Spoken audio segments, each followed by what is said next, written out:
இன்றைக்கி என்ன பண்ண போகிறோம்னா மசாலா லெமன் ரைஸ். அது ஈஸியான லஞ்ச் பாக்ஸ் ரெசிபி தான் பண்ண போகிறோம். ஓகேவா, பார்க்கலாமா? அதுக்கு தேவையான பொருள் வந்து ஃபஸ்ட்டு வந்து இப்போ வந்து கொரகொரப்பாக அரைச்சி தான் போகிறோம். அதுக்கு பூண்டு, இஞ்சி, பச்சை மிளகாய், தேங்காய், கொஞ்சம் சீரகம் இதெல்லாம் போட்டு கொஞ்சம் கொரகொரப்பாக அரைச்சிட்டு வந்துடுறேன். அதில் கொஞ்சம் கொத்தமல்லி தலையை ஆட் பண்ணி அரைச்சிக்கணும். ஃபஸ்ட்டு கடாய் வச்சு கடாய் சூடானதே கொஞ்சம் எண்ணெய் ஊற்றிக்கணும்.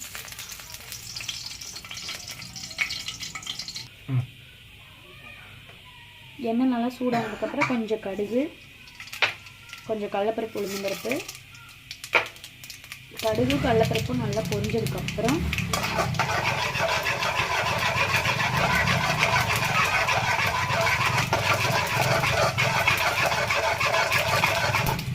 நல்லா பொரிஞ்சிடணும். கடலைப்பருப்பு நல்லா பொன்னிறம் ஆனதுக்கப்புறம் கருவேப்பிலையும் வரமிளகாயும் போடணும். அடுப்பு சிம்மில் வச்சுட்டு அதுக்கப்புறம் இந்த கொரகொரப்பாக அரைச்சி வச்ச பேஸ்ட்டை போட்டு நல்லா மிக்ஸ் பண்ணணும். அந்த பச்சை வாசம் போகிற வரைக்கும்.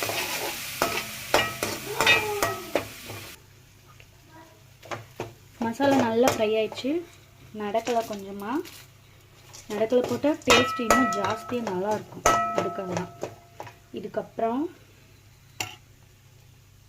கொஞ்சமாக மஞ்சத்தூள், அப்புறம் உப்பு, தேவையான உப்பு.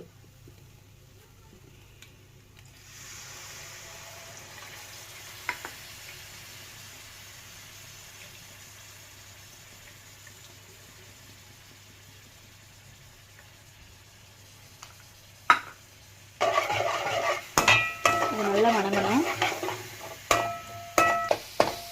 மசாலாலாம் நல்லா வணங்கிடுச்சு. இதுக்கப்புறம் ரைஸ் போட்டு கலர வேண்டியதுதான்.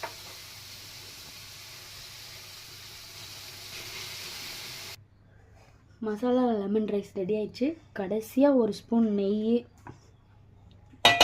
நெய்யும் கொஞ்சமாக கொத்தமல்லி தலையும் போட்டுட்டிங்கன்னா உங்கள் லஞ்ச் பாக்ஸ் ரெசிபி ஸ்கூல் பசங்க மிச்சம் வைக்காமல் ஃபுல்லாக சாப்பிட்டு வந்துடுவாங்க.